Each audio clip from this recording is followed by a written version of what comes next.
Selamat pagi Bapak Ibu Saudara, Shalom. Kita patut bersyukur atas kehidupan yang Tuhan telah berikan kepada kita, sehingga kita bisa beribadah bersama untuk memuji Tuhan, memuliakan nama Tuhan, dan mendengarkan kebenaran firman Tuhan. Saya berikan waktu untuk bersaat teduh sejenak, untuk mengucap syukur atas kehidupan yang Tuhan berikan kepada kita.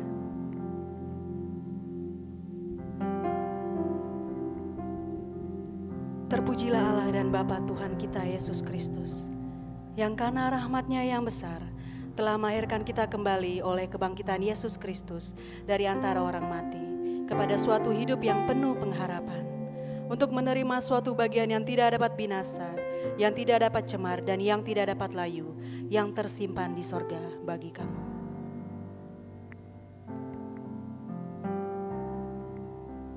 Jemaat dipersilakan untuk berdiri, kita bersama-sama mengucapkan pengakuan iman rasuli. Bersama-sama kita katakan, aku percaya kepada Allah Bapa yang Maha Kuasa, pencipta langit dan bumi, dan kepada Yesus Kristus anaknya yang tunggal Tuhan kita, yang dikandung daripada Roh Kudus, lahir dari anak darah Maria, yang menderita di bawah pemerintahan Pontius Pilatus, disalibkan, mati dan dikuburkan, turun ke dalam kerajaan maut. Pada hari yang ketiga, bangkit pula dari antara orang mati, naik ke sorga, duduk di sebelah kanan Allah, Bapa yang Maha Kuasa, dan akan datang dari sana untuk menghakimi orang yang hidup dan yang mati. Aku percaya kepada Roh Kudus, gereja yang kudus dan am, persekutuan orang kudus, pengampunan dosa, kebangkitan daging, dan hidup yang kekal. Dalam kehidupan yang Tuhan izinkan kita alami, mungkin kita merasa beban berat, ada pergumulan yang Tuhan izinkan terjadi dalam kehidupan kita. Jadikanlah Tuhan kita sebagai penolong, kekuatan dalam kehidupan kita. Dan yakinlah hanya Tuhan saja yang bisa menyelamatkan kita. Dan patutlah saja kita hanya memuji dan menyembah kepada Tuhan Yesus.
Engkaulah kami berseru, Engkau gunung batuku, pertahananku, dan sumber kekuatan kami ya Tuhan. Sehingga kami bisa ada hari ini semua karena pertolongan yang Kau berikan kepada kami. Kami mau beribadah bersama ya Tuhan. Pimpin ibadah kami dari awal, pertengahan hingga akhirnya. Dan ya Tuhan, kami mohon ampun kepadamu atas dosa-dosa yang telah kami perbuat. Dosa pikiran kami, dosa perbuatan kami. Kami mohon ampun kepadamu, kudus dan layakkan kami ya Bapa. Dan apabila di antara kami ada yang mempunyai beban berat dalam hatinya, pergumulannya, berikan hati yang teduh, berikan jalan keluar ya Tuhan. Sehingga kami bisa tahu dalam ibadah ini apa kehendak Tuhan dalam kehidupan kami.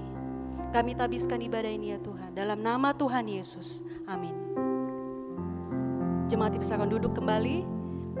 Kita menyanyi bersama dari Kemenangan Iman nomor 123, Dalam Dikau Ku Berlindung.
Kita buka Alkitab kita dari Yohanes pasal 4 ayat yang pertama sampai yang ke-26.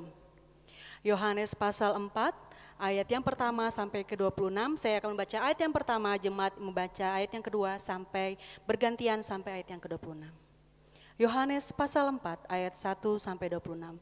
Percakapan dengan perempuan Samaria. Ketika Tuhan Yesus mengetahui bahwa orang-orang Farisi telah mendengar bahwa ia memperoleh dan membaptis murid lebih banyak daripada Yohanes. Meskipun Yesus sendiri tidak membaptis, melainkan murid-muridnya.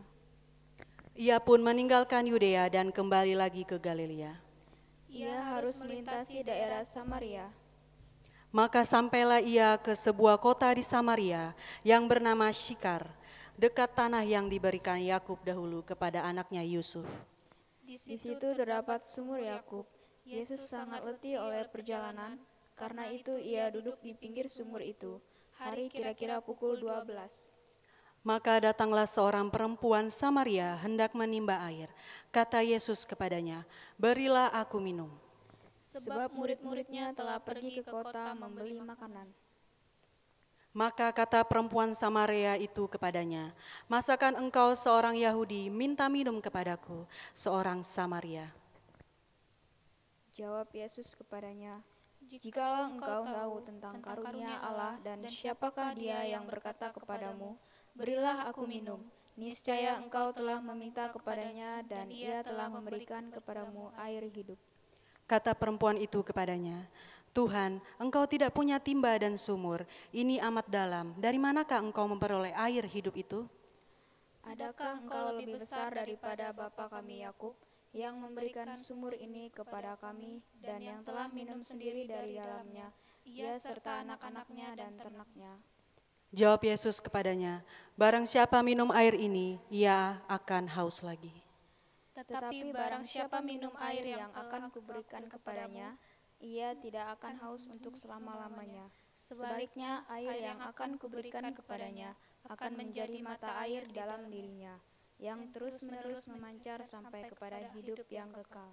Kata perempuan itu kepadanya, Tuhan, berikanlah aku air itu, supaya aku tidak haus dan tidak usah datang lagi ke sini untuk menimba air.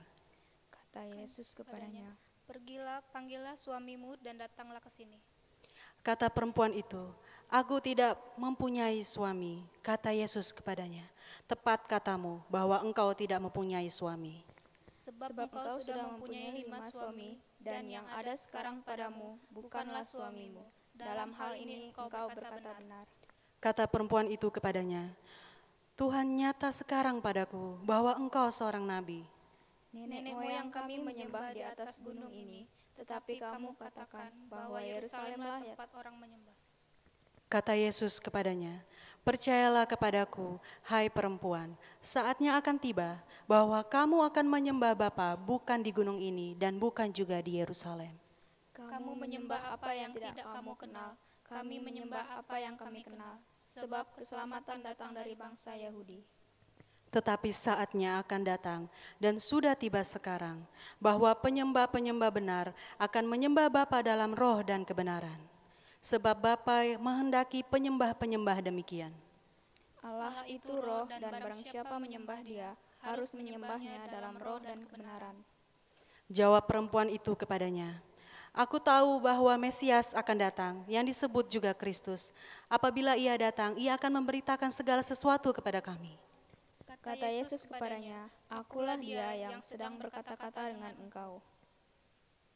Demikianlah pembacaan Alkitab kita, berbahagialah bagi orang yang membaca, merenungkannya, dan melakukan firman Tuhan dalam kehidupannya sehari-hari. Dalam kehidupan kita, mungkin kita merasa beban berat, ada pergumulan, tapi marilah kita melihat dari sisi yang lain. Betapa baiknya Tuhan itu. Marilah kita menyanyi bersama, kecaplah dan lihatlah betapa baiknya Tuhan itu.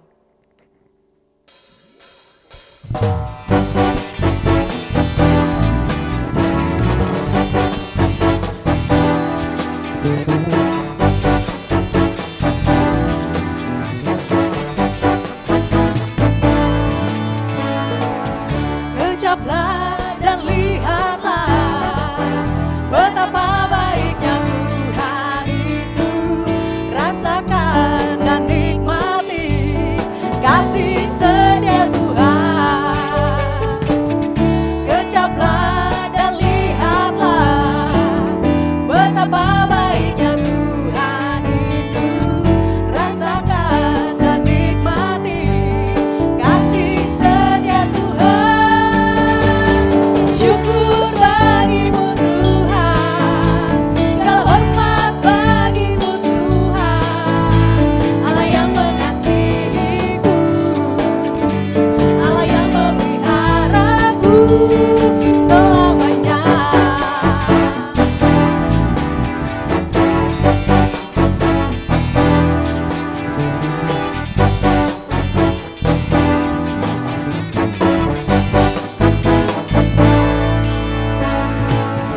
Kecaplah dan lihatlah betapa baiknya Tuhan itu.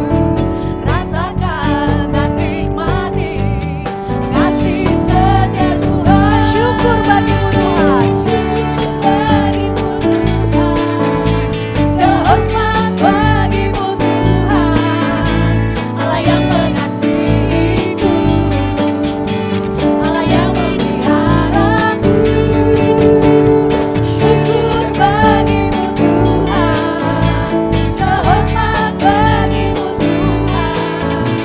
Allah yang mengasihiku, Allah yang memeliharaku. Allah yang mengasihiku, Allah yang memeliharaku selamanya.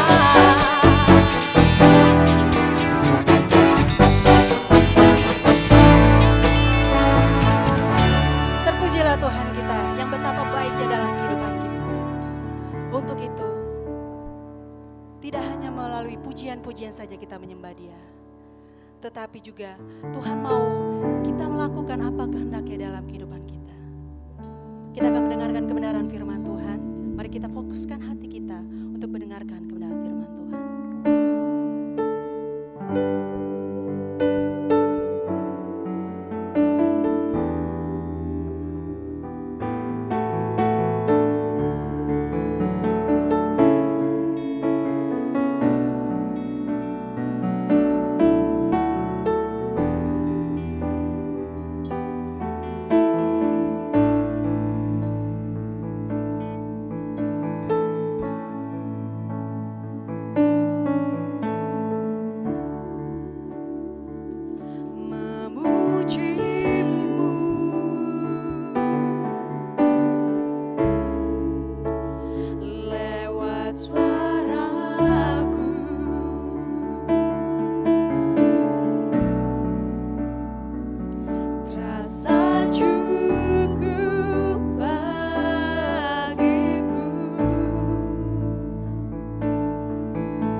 Salam sejahtera bagi kita sekalian. Bapak Ibu Saudara, kita bersyukur untuk kesempatan membaca firman dan juga merenungkan kebenarannya. Mari kita berdoa. Kami bersyukur ya Tuhan untuk kesempatan membaca firman Tuhan dan juga merenungkan kebenarannya.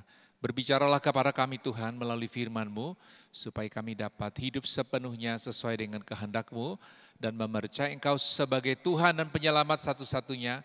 Dan di sepanjang hidup kami bersedia menjadi saksi bagi Kristus. Berbicaralah kepada kami Tuhan melalui firman-Mu karena kami siap untuk mendengar. Dalam nama Tuhan Yesus kami berdoa dan bersyukur. Amin. Bapak Ibu Saudara, pada minggu ini kita sangat bersyukur Tuhan masih memberikan nafas kehidupan. Satu peluang untuk hidup dan melayani Dia. Terlebih kita percaya di setiap hari Minggu ada waktu untuk kita bersekutu bersama, baik dalam pertemuan secara langsung bahkan juga secara online.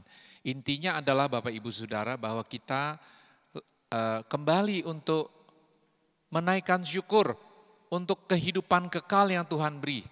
Kepastian bahwa dosa-dosa kita telah diampuni dan surga sudah dijamin. Ini adalah sesuatu yang tidak bisa diberikan oleh agama. Yesus sudah memberinya bagi kita, sehingga setiap hari Bapak Ibu adalah hari di mana kita mau menghidupi keselamatan yang Tuhan sudah berikan. Secara khusus Bapak Ibu di bulan Juni ini, di sepanjang bulan Juni, setiap hari Minggu, kita akan mendengarkan firman tentang pernyataan Yesus tentang dirinya. Hal-hal yang Yesus katakan tentang siapa Dia, hakikatnya. Supaya Bapak Ibu di sepanjang bulan Juni ini pada waktu kita mendengar kebenaran ini, kita diteguhkan bahwa Yesus adalah Tuhan dan penyelamat satu-satunya. Dan Yesus adalah pribadi Allah yang menjadi manusia. Dia adalah Mesias yang dinanti dan Dia adalah juru selamat satu-satunya. Bapak Ibu Saudara, khususnya pada minggu ini kita akan membicarakan mengenai Yohanes pasal 4 ayat 1 sampai 42, kisah percakapan Yesus dengan perempuan Samaria. Tetapi saya akan membaca untuk kita hanya dari Yohanes pasal 4 ayat yang ke-21 sampai dengan ayat yang ke-42. Demikianlah firman Tuhan. Kata Yesus kepadanya, "Percayalah kepadaku hai perempuan, saatnya akan tiba bahwa kamu akan menyembah Bapa bukan di gunung ini dan bukan juga di Yerusalem. Kamu menyembah apa yang tidak kamu kenal. Kami menyembah apa yang kami kenal, sebab keselamatan datang dari bangsa Yahudi. Tetapi saatnya akan datang dan sudah tiba sekarang, bahwa penyembah-penyembah benar akan menyembah Bapa dalam roh dan kebenaran. Sebab Bapa menghendaki penyembah-penyembah demikian. Allah itu roh. Dan barang siapa menyembah Dia harus menyembahnya dalam roh dan kebenaran." Jawab perempuan itu kepadanya, "Aku tahu bahwa Mesias akan datang, yang disebut juga Kristus. Apabila Ia datang, Ia akan memberitakan segala sesuatu kepada kami." Kata Yesus kepadanya, "Akulah Dia yang sedang berkata-kata dengan engkau." Pada waktu itu datanglah murid-muridnya dan mereka heran bahwa Ia sedang bercakap-cakap dengan seorang perempuan. Tetapi tidak seorang pun yang berkata, "Apa yang engkau kehendaki?" atau "Apa yang engkau percakapkan dengan dia?" Maka perempuan itu meninggalkan tempayannya di situ. Lalu ia pergi ke kota dan berkata kepada orang-orang yang di situ, "Mari lihat, di sana ada seorang yang mengatakan kepadaku segala sesuatu yang telah kuperbuat. Mungkinkah Dia Kristus itu?" Maka mereka pun pergi ke keluar kota lalu datang kepada Yesus. Sementara itu murid-murid mengajak Dia, katanya, "Rabi, makanlah." Akan tetapi Ia berkata kepada mereka, "Padaku ada makanan yang tidak kamu kenal." Maka murid-murid itu berkata seorang kepada yang lain, "Adakah orang yang telah membawa sesuatu kepadanya untuk dimakan?" Kata Yesus kepada mereka, "Makananku ialah melakukan kehendak Dia yang mengutus aku dan menyelesaikan pekerjaannya. Bukankah kamu mengatakan 4 bulan lagi tibalah musim menuai? Tetapi aku berkata kepadamu, lihatlah sekelilingmu dan pandanglah ladang-ladang yang sudah menguning dan matang untuk dituai. Sekarang juga penuai telah menerima upahnya dan ia mengumpulkan buah untuk hidup yang kekal. Sehingga penabur dan penuai sama-sama bersuka cita. Sebab dalam hal ini benarlah peribahasa, yang seorang menabur dan yang lain menuai. Aku mengutus kamu untuk menuai apa yang tidak kamu usahakan. Orang-orang lain berusaha dan kamu datang memetik hasil usaha mereka. Dan banyak orang Samaria dari kota itu menjadi percaya kepadanya karena perkataan perempuan itu yang bersaksi. Ia mengatakan kepadaku segala sesuatu yang telah kuperbuat. Ketika orang-orang Samaria itu sampai kepada Yesus, mereka meminta kepadanya supaya ia tinggal pada mereka dan ia pun tinggal di situ 2 hari lamanya. Dan lebih banyak lagi orang yang menjadi percaya karena perkataannya. Dan mereka berkata kepada perempuan itu, kami percaya tetapi bukan lagi karena apa yang kau katakan. Sebab kami sendiri telah mendengar dia dan kami tahu bahwa dialah benar-benar juru selamat dunia. Bapak Ibu, saya membaca ayat yang ke-26. Kata Yesus kepadanya, akulah dia yang sedang berkata-kata dengan engkau. Bapak Ibu Saudara, tema kita hari ini adalah pernyataan Yesus tentang dirinya. Akulah dia, Mesias atau Kristus itu. Bapak Ibu Saudara, kalau kita membaca Injil Yohanes. Injil Yohanes ini ditulis oleh murid yang paling muda bernama Yohanes. Dan dia mencatat Bapak Ibu kisah kehidupan Yesus, bahkan juga mencatat kisah kehidupan Yohanes Pembaptis. Kita melihat Bapak Ibu di dalam Yohanes pasal 1 ayat 19. Waktu orang datang kepada Yohanes Pembaptis, mereka bertanya. Injil Yohanes pasal 1 ayat ke-19. Dan inilah kesaksian Yohanes ketika orang Yahudi dari Yerusalem mengutus beberapa imam dan orang-orang Lewi kepadanya untuk menanyakan dia, siapakah engkau? Ia mengaku dan tidak berdusta. Katanya, aku bukan Mesias. Jadi Bapak Ibu, di dalam pasal-pasal pertama dari Injil Yohanes, maka Yohanes murid yang paling dikasih, murid yang paling muda mencatat mengenai pernyataan langsung dari Yohanes Pembaptis bahwa dia bukan Mesias. Dan Yohanes Pembaptis mengatakan bahwa akulah suara orang yang berseru-seru, luruskanlah jalan Tuhan. Satu penggenapan dari nubuat Nabi Yesaya. Artinya Bapak Ibu, Yohanes Pembaptis meskipun dia berkhotbah sangat kuat, orang datang dalam pertobatan, banyak orang berdosa kembali kepada Tuhan, tetapi dia berkata dia bukan Mesias. Tetapi tentang Yesus Kristus Bapak Ibu, di dalam Yohanes 1 ayat 29 sampai 34, Yohanes Pembaptis mengatakan ayat 29, lihatlah anak domba Allah yang menghapus dosa dunia. Yohanes Pembaptis menunjuk kepada Yesus dan berkata bahwa Yesus adalah anak domba Allah yang menghapus dosa dunia. Apa artinya Bapak Ibu? Berdasarkan pernyataan dari Yohanes Pembaptis, Yesus adalah juru selamat dunia. Tetapi Bapak Ibu, kalau kita membaca Injil Yohanes selanjutnya, kita menemukan ada begitu banyak pernyataan Yesus yang secara langsung mengungkapkan siapa dirinya yang sesungguhnya. Setelah ia mengadakan mujizat di Kana misalnya Bapak Ibu, di dalam pasal yang kedua, dikatakan ada catatan di mana dia membersihkan bait suci. Dalam pasal 3 dia bercakap-cakap dengan Nikodemus dan bicara mengenai kelahiran baru. Dan di dalam pasal 4 tadi Bapak Ibu yang kita baca, ada percakapan yang sangat menarik antara Yesus dan seorang perempuan Samaria. Bapak Ibu, mari kita melihat kisah ini, narasinya secara perlahan. Ini satu kisah, satu cerita yang sangat menarik. Dikatakan suatu hari Yesus melewati daerah orang Samaria. Ayat keempat, ia harus melintasi daerah Samaria. Dia sampai ke sebuah kota di Samaria bernama kota Sikar. Dan Bapak Ibu, di sana dikatakan ada sumur Yakub. Yesus berhenti di sana. Firman Tuhan mencatat, Allah menjadi manusia, Yesus Kristus. Dia Bapak Ibu sebagai manusia letih oleh perjalanan itu. Dia duduk di pinggir sumur kira-kira pukul 12. Tidak lama kemudian Bapak Ibu, firman Tuhan mencatat ada seorang perempuan datang untuk mengambil air.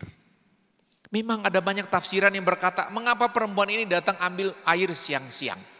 Tidak ada catatan Bapak Ibu, tidak boleh ambil air pada siang hari. Tapi ada yang mengatakan ini tidak seperti biasanya. Nampaknya perempuan ini ada satu masalah sosial yang mungkin membuat dia tidak bersedia bergaul dengan orang kebanyakan. Sehingga para penafsir berkata, oh dia datang pada saat orang lain sedang tidak banyak. Atau mungkin ada juga orang bilang, oh mungkin tidak ada masalah. Yang terjadi hanyalah mungkin dia datang ke sana pada waktu yang menurut dia sesuai untuk tujuan-tujuan pribadi sesuai dengan kepentingan dia.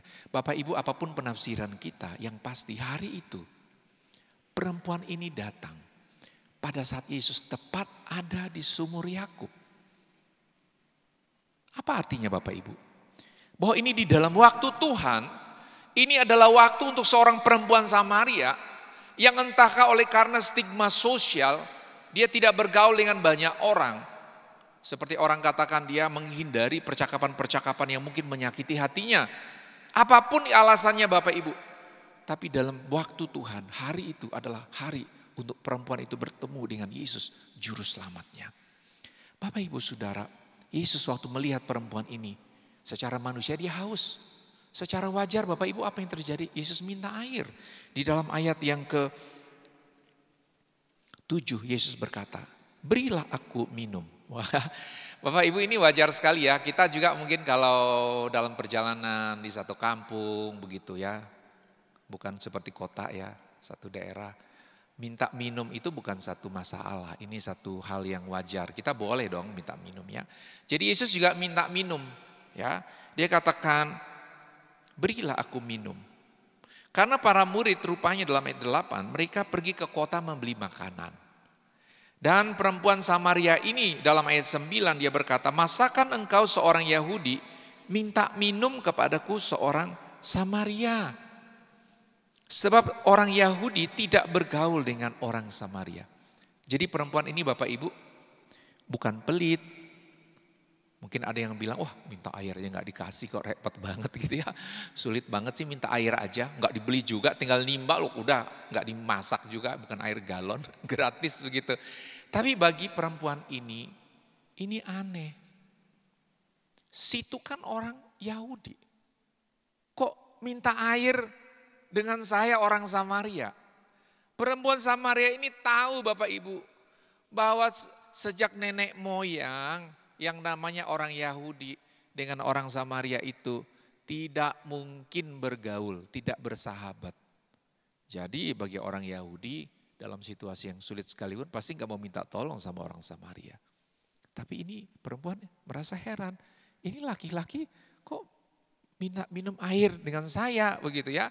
Nah Bapak Ibu Saudara, dalam percakapan selanjutnya Yesus mengatakan ayat 10, jikalau engkau tahu tentang karunia Allah, dan siapakah dia yang berkata kepadamu berilah aku minum, niscaya engkau telah meminta kepadanya dan ia telah memberikan kepadamu air hidup. Kalau dalam bahasa sederhana Yesus bilang begini, wah kalau saja engkau tahu siapa saya, engkau tahu karunia Allah, rahmat Allah, engkau tahu siapa saya, kamu udah pasti minta air hidup ya, karena aku punya sumber air hidup begitu. Jadi perempuan ini ayat 11 bilang, loh Tuhan ya, engkau tidak punya timba dan sumur ini amat dalam. Dari mana engkau memperoleh air hidup itu ya? Dari mana mau dapat sumber airnya? Tadi kan minta minum sama saya, situ gak punya timba. Kalau punya timba dari tadi kan, pasti gak mungkin minta sama saya begitu. Jadi Bapak Ibu perempuan ini merasa, ya situ gak punya timba. Engkau siapa yang mengatakan punya sumber air hidup ya? Dari sumber utama air ini bisa memancar. Ini dalam sekali ya. Lalu apa yang terjadi ayat yang ke 12, adakah engkau lebih besar daripada bapa kami Yakub yang memberikan sumur ini kepada kami? Dan yang telah minum sendiri dari dalamnya, ia serta anak-anaknya dan ternaknya. Jadi perempuan ini bilang, wah kamu itu siapa? Kok bilang bisa lo memberi sumber air ini ya? Karena ini digali oleh bapa leluhur kami Yakub. Bapak Ibu kita ingat ya, Yakub itu nanti dirubah namanya menjadi Israel. Jadi perempuan Samaria ini merasa ya Yakub itu adalah bapa mereka. Apa yang terjadi Bapak Ibu? Yesus kemudian mengatakan dalam ayat yang ke-13, barang siapa minum air ini akan haus lagi. Yesus bilang bukan bicara air ini. Karena kalau minum air ini nanti tetap haus. Tetapi barang siapa minum air yang akan kuberikan kepadanya, ia tidak akan haus untuk selama-lamanya. Sebaliknya air yang akan kuberikan kepadanya akan menjadi mata air di dalam dirinya yang terus-menerus memancar sampai kepada hidup yang kekal. Waktu perempuan ini mendengar bahwa bukan sumber air ini dan air ini kalau diberi, kau dapat sumber air yang kuberikan, maka ini memancar sampai kepada hidup kekal. Perempuan ini masih mikir Bapak Ibu ya mengenal air biasa begitu ya. Dan memang kerjaannya tiap hari membawa air. Jadi secara praktis dia bilang ayat 15, Tuhan berikanlah aku air itu supaya aku tidak haus. Dan yang paling penting apa? Tidak usah datang lagi ke sini untuk menimba air. Nah ibu-ibu yang punya pengalaman tinggal di sungai ya. Mungkin tiap hari harus angkut air dari sungai. Mengangkat air itu suatu pekerjaan berat. Jadi kalau ada jalan untuk tidak usah mikul-mikul air, pasti mau. Jadi perempuan ini secara praktis pikir, ini kalau aku dapat air sampai mengalir sampai hidup kekal, nggak usah nimba lagi. Minum sekali nggak haus-haus ya, dan tidak usah angkut air. Tapi ternyata Yesus bicara mengenai sesuatu yang lebih dalam Bapak Ibu. Dan di dalam ayat 16 Yesus berkata, pergilah panggillah suamimu dan datanglah ke sini. Perempuan itu minta air hidup. Yesus bilang, panggil dulu suamimu ya. Dan secara mengejutkan Bapak Ibu bagi kita, kalau kita hadir dalam percakapan ini, secara mengejutkan waktu Yesus menyuruh dia memanggil suaminya, perempuan itu secara jujur mengatakan, aku tidak mempunyai suami. Kata Yesus kepadanya, tepat katamu bahwa engkau tidak mempunyai suami. Sebab engkau sudah mempunyai 5 suami. Dan yang ada padamu bukanlah suamimu. Dalam hal ini engkau berkata benar. Bapak Ibu hari itu Yesus yang baru pertama kali berjumpa dengan perempuan ini. Dan perempuan ini yang baru pertama kali berjumpa dengan Yesus. Namun kita tahu Yesus Allah yang jadi manusia, ya Allah yang maha tahu. Dia tahu isi hati perempuan itu, dia tahu latar belakang perempuan itu. Dan pada waktu dia bicara mengenai sesuatu yang selama ini mungkin menjadi persoalan terbesar dalam hidup perempuan ini. Menjadi stigma sosial bagi dia. Yang mungkin di tengah masyarakat secara moral dia dianggap seorang perempuan yang berdosa. Atau mungkin secara pribadi dia merasa sangat bersalah dalam hidup seperti itu. Hari itu Yesus membukanya. Dan apa yang terjadi di dalam ayat yang ke-18, ayat 19, kata perempuan itu kepadanya, Tuhan nyata sekarang padaku bahwa engkau seorang nabi. Dari awal Bapak Ibu, percakapan ini hanya bicara mengenai perempuan itu berpikir tentang air biasa. Seorang Yahudi meminta air yang memang haus. Yesus bicara mengenai air hidup. Yesus bicara mengenai sesuatu yang bersifat rohani. Perempuan ini bicara sesuatu yang bersifat jasmani. Sampai akhirnya waktu itu menyentuh sisi yang selama ini dia tutupi sepanjang hidupnya. Barulah percakapan ini mulai beralih kepada perkara rohani. Perempuan ini bilang,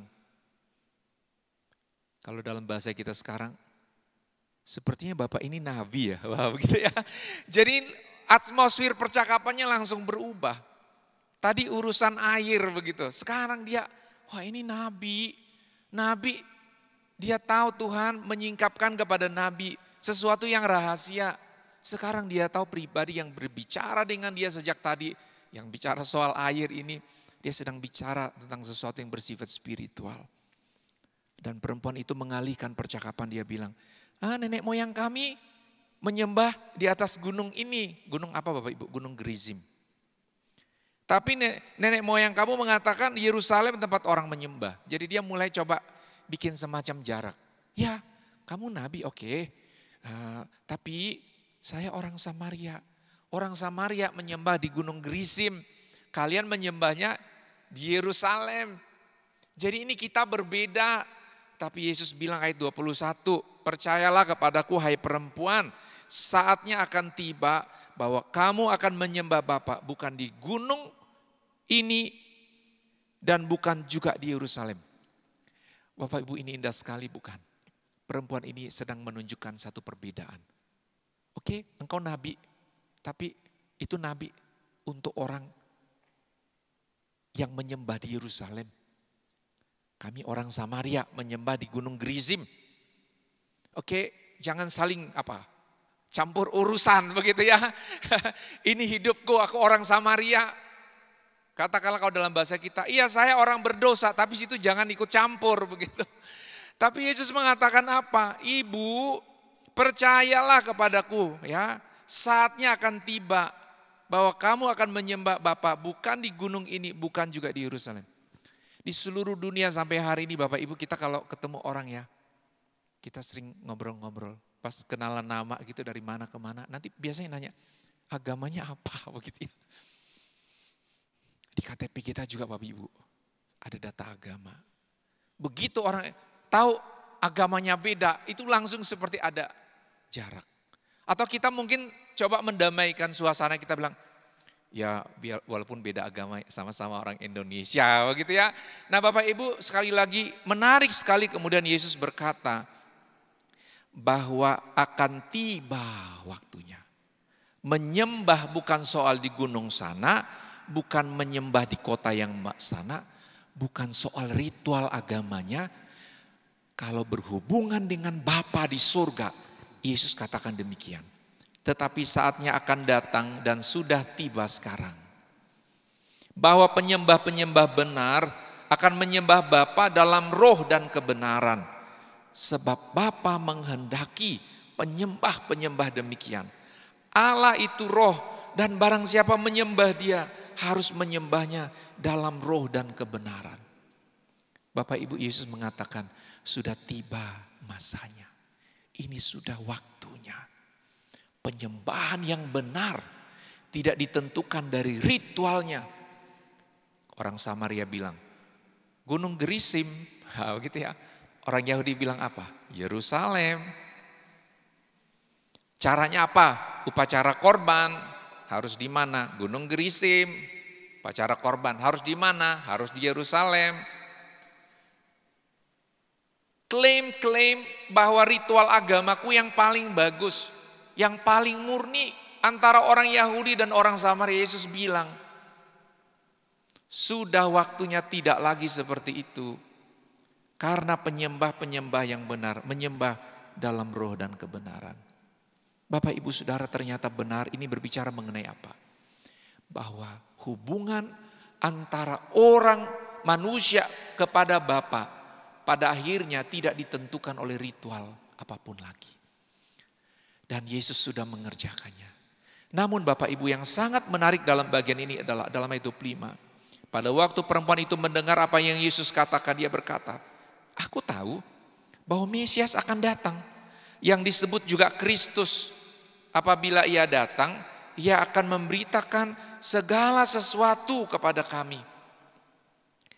Jadi perempuan ini tadi coba bilang, kita beda. Memang Bapak Nabi, tapi beda. Kalau kami orang Samaria menyembah di Gunung Gerizim, kalian di Yerusalem. Tapi Yesus sudah menjawab, penyembah yang benar itu tidak lagi oleh ritual, tetapi di dalam roh dan kebenaran. Lalu dia bilang lagi, aku tahu bahwa Mesias akan datang, yang disebut juga Kristus. Apa yang maksudnya dia? Dia bicara, saya tahu juga bahwa memang akan ada masa yang entah orang Yahudi, orang Samaria. Ada satu yang menyatukan mereka. Penantian akan Mesias. Penantian akan Kristus penebus. Penantian akan juru selamat. Penantian akan seorang pribadi yang datang dan memberikan keselamatan. Bapak Ibu Saudara, sampai hari ini semua agama di dunia mengharapkan apa? Keselamatan. Di beberapa suku bangsa sampai hari masih menanti datangnya seseorang yang mengubah situasi. Dari situasi yang buruk menjadi baik, situasi menjadi penuh kemakmuran, keadilan ditegakkan. Bapak Ibu, pengharapan akan Mesias ini ada di hati perempuan Samaria. Dan hari itu apa yang Yesus katakan? Ayat 26, akulah dia yang berkata-kata dengan engkau. Apa artinya? Yesus mengatakan, akulah Mesias itu. Akulah Kristus itu. Seringkali orang berkata, oh Yesus tidak pernah mengatakan bahwa dia adalah Allah yang jadi manusia. Yesus nggak pernah bilang aku adalah Allah begitu ya. Nanti Bapak Ibu sepanjang bulan Juni ini, setiap minggu kita akan mengupas satu bagian pernyataan Yesus. Dan hari ini khususnya Yesus berkata, akulah Mesias, akulah Kristus. Apa artinya Bapak Ibu? Jikalau Yesus adalah Kristus itu, jikalau Yesus adalah Mesias yang dinantikan oleh orang Samaria dan orang Yahudi, dan juga oleh bangsa-bangsa di dunia sampai hari ini, itu artinya 2000 tahun yang lalu, pengharapan akan juru selamat sudah digenapi di dalam Yesus. Kita tidak memerlukan juru selamat lagi selain Yesus. Kita tidak perlu menanti jalan keselamatan yang lain. Kita tidak memerlukan agama baru. Kita tidak memerlukan ritual baru. Yesus adalah Mesias itu. Yesus adalah Kristus itu. Hanya Yesus jalan keselamatan dan melalui pengorbanannya, dia telah mengampuni dosa-dosa kita dan menyelesaikan urusan dosa. Oleh karena itu Bapak Ibu Saudara, melalui kisah hari ini, di mana Yesus mengakui dirinya sebagai Mesias dan Kristus, ia selanjutnya menekankan satu kebenaran di dalam ayat yang ke-35. Bukankah kamu mengatakan 4 bulan lagi tibalah musim menuai, tetapi aku berkata kepadamu, lihatlah sekelilingmu dan pandanglah ladang-ladang yang sudah menguning dan matang untuk dituai. Sekarang juga penuai telah menerima upahnya dan ia mengumpulkan buah untuk hidup yang kekal, sehingga penabur dan penuai sama-sama bersukacita. Yesus mengatakan, ini sudah musim menuai. Ladang sudah siap dituai. Kita tahu Bapak Ibu, setelah perempuan ini mendapatkan pernyataan Yesus, akulah Mesias itu, dia tinggalkan tempayannya. Dia pergi ke kota. Dia cerita Bapak Ibu, mungkinkah dia Mesias itu? Orang kota-kota, dari kota-kota itu datang Bapak Ibu ya, keluar kota menjumpai Yesus. Mereka mendengar pengajaran Yesus. Mereka percaya kepada Yesus. Dan pada waktu murid-murid datang, mereka heran sekali, ini kok banyak orang sedang mendengar Yesus. Orang yang mana? Orang Samaria. Orang yang mereka hindari, orang yang mereka anggap kafir, orang yang mereka anggap tidak ada hubungan dengan penyembahan yang murni. Ternyata orang-orang ini sedang mendengar Yesus. Dan Alkitab mencatat Bapak Ibu, dalam ayat yang ke-40. Ketika orang-orang Samaria itu sampai kepada Yesus, mereka meminta kepadanya supaya ia tinggal pada mereka. Dan ia pun tinggal di situ 2 hari lamanya. 2 hari Bapak Ibu ya, spesial hari khusus untuk orang Samaria. Ayat 41, dan lebih banyak lagi orang yang menjadi percaya karena perkataannya. Perkataan siapa? Perkataan perempuan itu Bapak Ibu. Ini hebat sekali ya, seorang perempuan. Dikatakan ada 5 laki-laki hidup bersama dia. Wah, sesuatu yang dalam pandangan masyarakat, sesuatu yang sangat hina, sesuatu yang sangat berdosa. Tetapi hari ia bertemu dengan juru selamatnya. Hari di mana dia datang untuk menghindari orang banyak. Tapi dalam penentuan Tuhan ketemu juru selamat. Dan waktu dia percaya, dia bukan saja diselamatkan Bapak Ibu ya. Dia memberitakan kabar baik. Ini satu pertobatan yang sejati. Orang berdosa bertemu Yesus. Terus cerita tentang Yesus juru selamat. Dan ayat 42. Dan mereka berkata kepada perempuan itu, kami percaya tetapi bukan lagi karena apa yang kau katakan. Sebab kami sendiri telah mendengar dia dan kami tahu bahwa dialah benar-benar juru selamat dunia. Kami tahu dialah benar-benar juru selamat dunia. Bapak Ibu, saya mau simpulkan demikian. Seorang perempuan Samaria, seorang yang dianggap berdosa, tapi di dalam hati terdalam tetap ada kerinduan untuk hal-hal yang sifatnya spiritual. Dia hanya sedang menanti waktu Tuhan. Dan waktu ia berjumpa dengan Yesus Sang Juru Selamat Bapak Ibu, dia ada perubahan baru. Dia tahu bahwa ini adalah titik tolak dalam hidupnya. Dia mengalami pertobatan. Dia cerita kemana-mana. Orang datang untuk mendengar. Dan yang hebat sekali untuk kota Samaria Bapak Ibu, yang hebat untuk orang Samaria, mereka bertobat. Mereka mengaku Yesus sebagai Juru Selamat. Karena perkataan Yesus. Karena pengajaran Yesus. Tidak ada catatan dalam bagian ini mengenai mujizat Bapak Ibu. Tidak ada catatan mengenai orang sakit disembuhkan di sini. Tidak ada catatan mengenai setan diusir Bapak Ibu. Yang ada hanya mereka bilang, kami percaya, tetapi bukan lagi karena apa yang kau katakan. Sebab kami sendiri telah mendengar dia. Kami sendiri telah mendengar dia. Dan kami tahu bahwa dialah benar-benar Juru Selamat dunia. Kalau kita membaca kisah selanjutnya, begitu banyak mujizat Bapak Ibu. Di Galilea dan di tempat-tempat orang Israel. Tapi tidak ada iman yang bertumbuh. Bapak Ibu Saudara, kita orang Kristen modern, mungkin sepanjang hidupmu dan hidupku, kita nggak pernah lihat Tuhan menampakkan diri kepada kita. Kita mungkin tidak pernah mengalami pengalaman supranatural di mana kita mendengar suara Tuhan bicara kepada kita. Mungkin sebagian kita juga sakit, kita doa tidak sembuh juga, ya. Bapak Ibu juga mungkin pernah berdoa seseorang bukannya sembuh, malah mati begitu ya. Ada tanda ajaib menyertai tapi Bapak Ibu secara jasmani tidak mengalaminya. Tapi waktu engkau mendengar Yesus Juru Selamat dunia, engkau baca firman Tuhan, engkau dengar pekabaran Injil, engkau percaya, engkau diselamatkan. Bapak Ibu, kualitas yang sama itu sama seperti orang Samaria. Iman yang bertumbuh dalam kemurnian. Kalau engkau hari dalam satu situasi yang sulit, engkau sudah lama ikut Yesus, engkau sudah percaya dan diselamatkan. Tetapi mungkin engkau dalam satu pergumulan yang berat oleh karena sakit penyakit, penderitaan, kesusahan hidup, perubahan-perubahan ekonomi dan masalah-masalah yang nampaknya sangat berat. Jangan tinggalkan Yesus. Imanmu kepada Yesus dibangun di atas dasar yang paling suci dan murni. Derita memurnikan engkau. Boleh berdoa, boleh. Sepanjang masih ada nafas hidup, kita doa. Saya sebagai gembala sidang mendoakan. Teman-teman Bapak Ibu juga mendoakan. Ada pendoa-pendoa juga mendoakan. Supaya sembuh ya. Supaya ada kekuatan begitu. Masalahnya bisa selesai. Tapi jangan lupa iman kita tidak boleh didirikan hanya atas dasar pengalaman mujizat. Karena keselamatan, pengampunan dosa, perubahan hidup dari dosa. Ada harapan untuk perempuan Samaria yang diubah oleh Tuhan ini. Itu mujizat terbesar. Kita sudah dapat itu. Dan tanpa tanda-tanda sekalipun, kiranya kemurnian hati kita mau ikut Tuhan, setia sampai akhir kehidupan. Ingat Bapak Ibu, Yesus sudah mengatakan, akulah dia, Mesias, Juru Selamat, Kristus. Tidak diperlukan yang lain.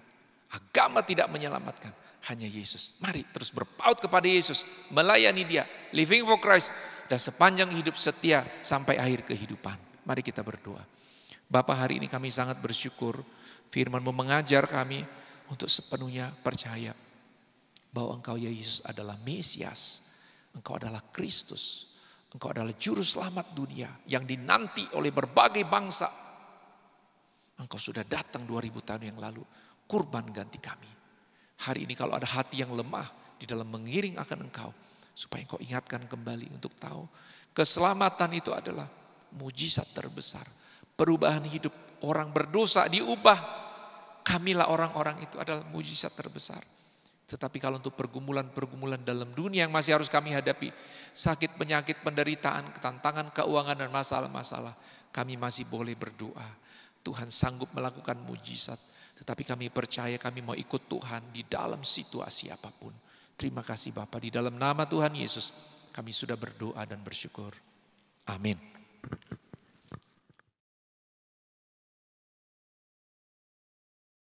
Bapak Ibu yang kekasih, hari ini kita akan makan dan minum dari perjamuan Tuhan.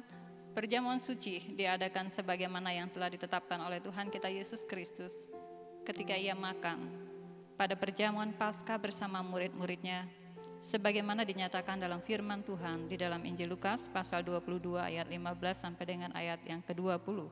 Demikianlah firman Tuhan. Katanya kepada mereka, Aku sangat rindu makan Paskah ini bersama-sama dengan kamu sebelum aku menderita. Sebab aku berkata kepadamu, aku tidak akan memakannya lagi sampai ia beroleh kegenapannya dalam kerajaan Allah. Kemudian ia mengambil sebuah cawan, mengucap syukur, lalu berkata, ambillah ini dan bagikanlah di antara kamu. Sebab aku berkata kepada kamu, mulai dari sekarang ini, aku tidak akan minum lagi hasil pokok anggur sampai kerajaan Allah telah datang. Lalu ia mengambil roti, mengucap syukur, memecah-mecahkannya, dan memberikannya kepada mereka, katanya, inilah tubuhku yang diserahkan bagi kamu, perbuatlah ini menjadi peringatan akan aku. Demikian juga dibuatnya dengan cawan sesudah makan. Ia berkata, cawan ini adalah perjamuan baru oleh darahku yang ditumpahkan bagi kamu. Tuhan Yesus adalah Allah. Ia adalah pribadi anak yang menjadi manusia. Tuhan Yesus mati di atas kayu salib untuk menjalani hukuman atas dosa kita. Dia dikuburkan, namun pada hari yang ketiga, ia bangkit dari kematian, lalu kembali ke surga. Pengorbanan Yesus di atas kayu salib terjadi hanya satu kali, dan sempurna untuk menyelamatkan manusia yang percaya dan menerima Dia. Oleh karena itu, setiap kali kita makan roti dan minum dari perjamuan Tuhan, kita mengingat Dia. Roti melambangkan tubuh Tuhan Yesus yang telah dihancurkan, dicambuk, tangan dan kakinya dibatu, serta lambungnya ditombak. Dengan makan roti ini, kita menyatakan telah menerima apa yang telah dilakukan Tuhan Yesus bagi kita. Sedangkan cawan melambangkan darah Tuhan Yesus yang tercurah. Tanpa penumpahan darah tidak ada pengampunan dosa. Dalam kitab suci, bahkan dalam kehidupan berbagai suku bangsa di dunia, terdapat kesadaran bahwa manusia berdosa tidak layak menghampiri Allah yang suci. Karena itu harus ada pengorbanan berupa hewan sebagai lambang penyucian, sebagaimana dalam ibadah orang Israel. Ketika menghadap hadirat Allah agar mendapat pengampunan dosa, maka Tuhan menetapkan adanya korban binatang. Hal ini menegaskan bahwa semua orang berdosa seharusnya dihukum mati karena dosa-dosanya. Namun korban binatang tersebut dianggap menjadi korban pengganti bagi orang yang seharusnya mati tersebut. Tuhan Yesus adalah korban pengganti yang sesungguhnya, dan darahnya yang tercurah telah menyucikan dan bebaskan kita dari kematian kekal. Walaupun perjamuan kudus hanyalah lambang dari apa yang telah dilakukan Tuhan Yesus di atas kayu salib, kita tidak boleh melakukannya dengan sesuka hati, karena dengan melakukannya kita mengingat akan kasih-Nya serta pendorong untuk menjadi saksi bagi Kristus sampai Ia datang. Sebab itu, marilah kita mengambil saat teduh sejenak. Kita berdoa secara pribadi kepada Tuhan.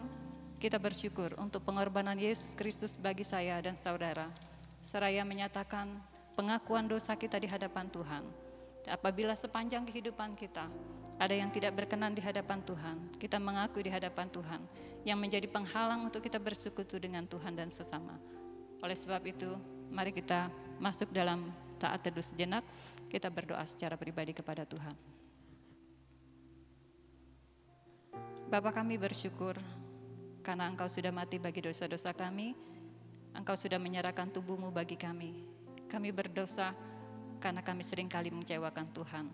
Namun kami bersyukur karena kasih-Mu, Engkau menyelamatkan kami. Terpujilah Engkau ya Tuhan. Kami mengucap syukur untuk semua kebaikan Tuhan. Di dalam nama Tuhan Yesus kami sudah berdoa dan mengucap syukur. Amin. Roti dan cawan akan dibagikan. Mari kita memuji Tuhan dari Kemenangan Iman nomor 49, nyawaku diberikan bagimu. Diberikan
kita mengangkat roti. Tuhan Yesus berkata, "Inilah tubuhku yang diserahkan bagi kamu. Perbuatlah ini menjadi peringatan akan aku." Mari kita makan bersama-sama.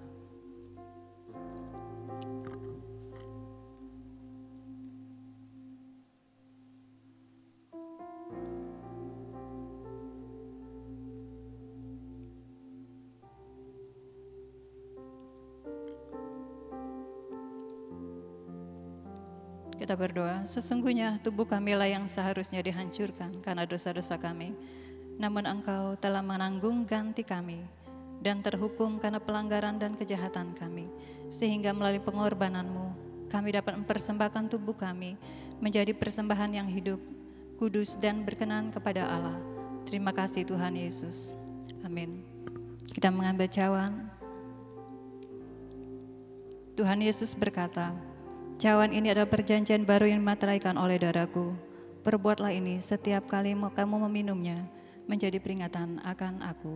Mari kita minum bersama-sama.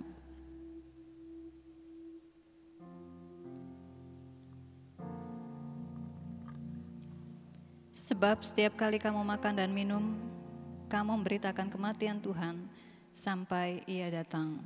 Mari kita berdoa. Bapa, terima kasih karena Engkau sudah menyertai kami, boleh makan dan minum dari perjamuan Tuhan, yang mengingatkan kepada kami akan pengorbanan-Mu Tuhan. Engkau yang datang ke dalam dunia, menyatakan kasih dan kuasa-Mu atas kehidupan kami, untuk menyelamatkan kami. Terima kasih untuk pengorbanan-Mu Tuhan. Kami bersyukur, pakailah kehidupan kami sepanjang kehidupan yang masih Tuhan berikan kepada kami, untuk menjadi saksi-Mu, menjadi berkat dimanapun kami berada.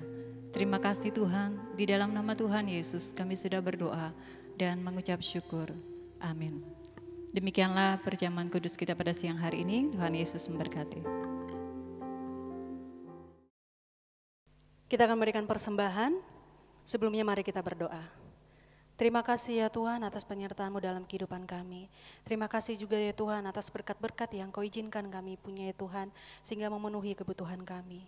Mohon padamu ya Tuhan, hari ini kami berikan persembahan, berkati persembahan ini Tuhan untuk pekerjaan-Mu ya Tuhan, dan juga berkati kami ya Tuhan dalam kehidupan kami, supaya pekerjaan kami bisa mencukupkan segala kebutuhan kami ya Tuhan. Terima kasih ya Tuhan Yesus, amin.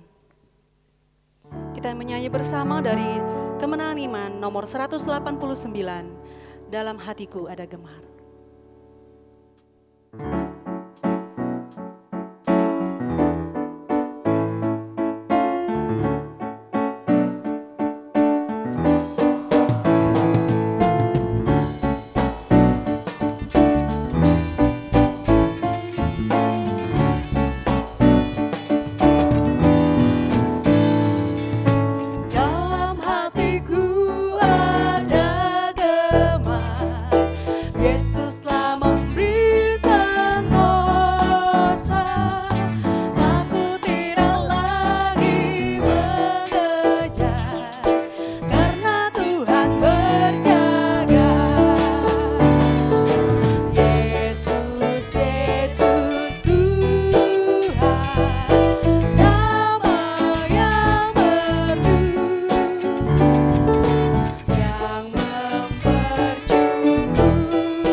Kita bersyukur atas segala kebaikan Tuhan, dan kita akan menaikkan doa syafaat kita.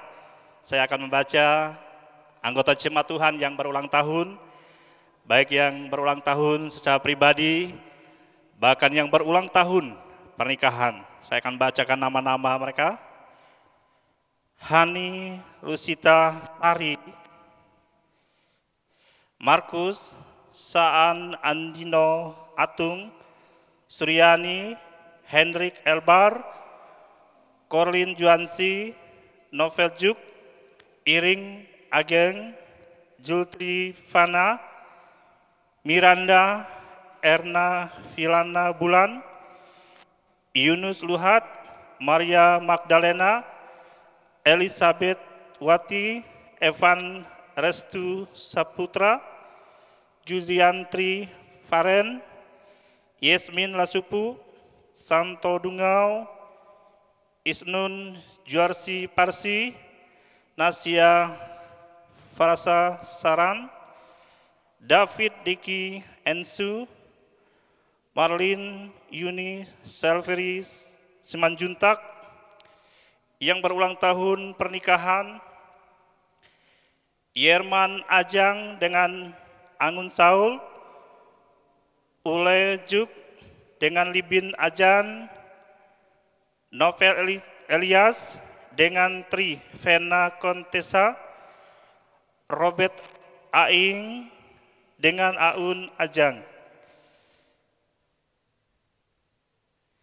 Ini mereka yang berulang tahun, kiranya Tuhan memberkati segenap kehidupan dalam perjalanan, baik dalam keluarga. Tuhan memberkati.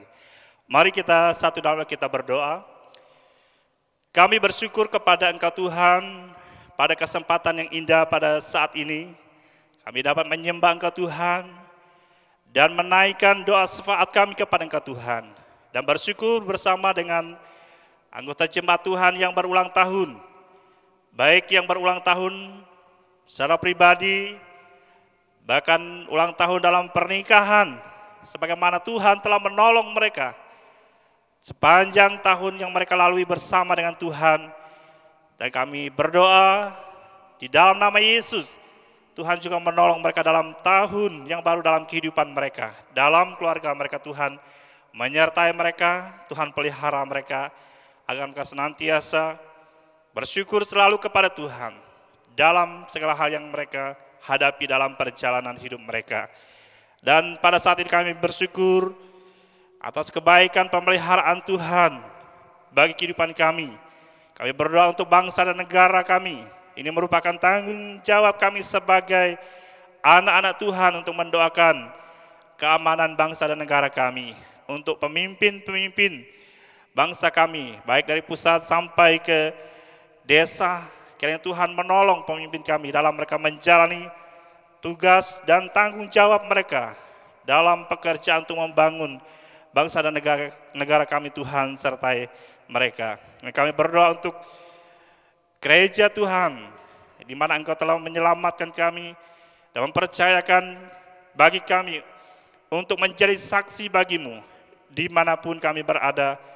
Ajarlah kami tetap memandang terus kepada Engkau sebagai Tuhan dan Juru Selamat kami, untuk menjalani misi amanat agungmu, menjadi terang, menjadi saksi, dimanapun kami berada. Dan kami berdoa juga untuk program penginjilan yang ada, kiranya Tuhan menolong supaya apapun yang kami programkan, kiranya Tuhan turut bekerja di dalamnya, dan banyak jiwa dimenangkan bagi Tuhan. Kami berdoa juga untuk kehidupan kami di tengah-tengah orang yang tidak seiman dengan kami sekalipun. Kiranya Tuhan tolong kami, agar kami senantiasa menjadi terang, menjadi berkat. Dan kami tetap berdoa bagi orang-orang yang ada di sekitar kami. Kami tetap mendoakan mereka, kiranya Tuhan melawati hati mereka, supaya suatu saat mereka dapat menerima Yesus sebagai Tuhan dan Juru Selamat.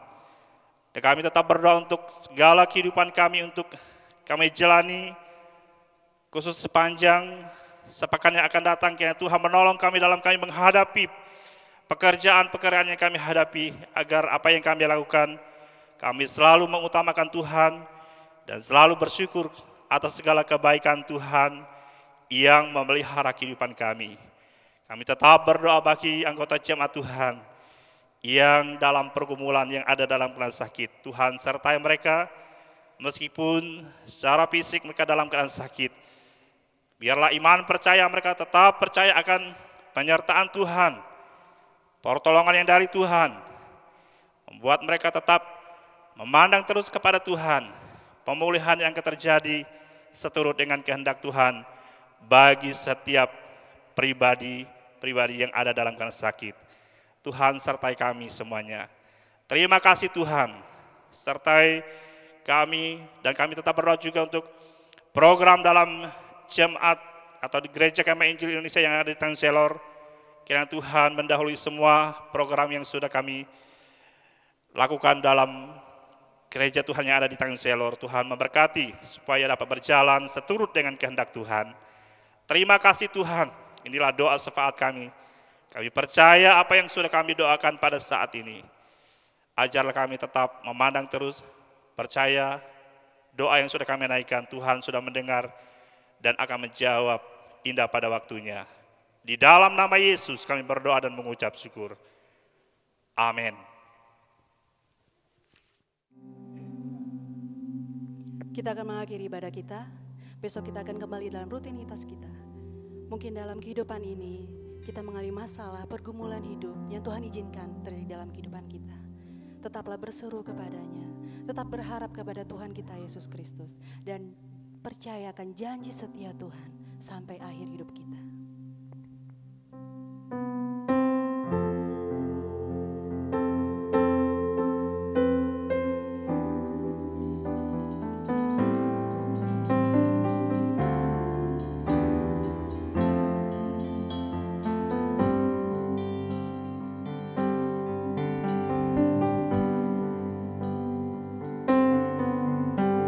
Sungguh besar setia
Haleluya.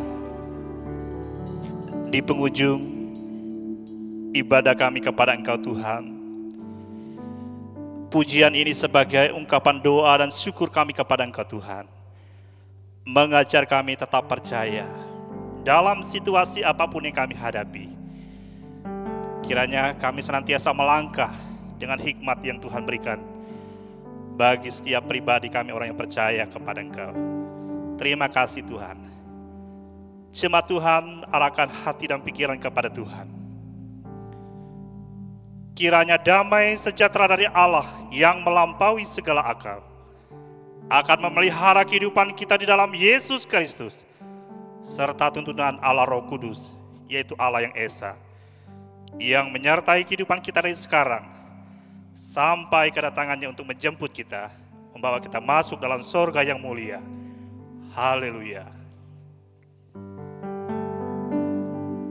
Puji Allah, pohon berkat, puji Dia segenap bumi, di surga pun memuji-Mu. Bapa, Anak, dan Roh Kudus. Amin.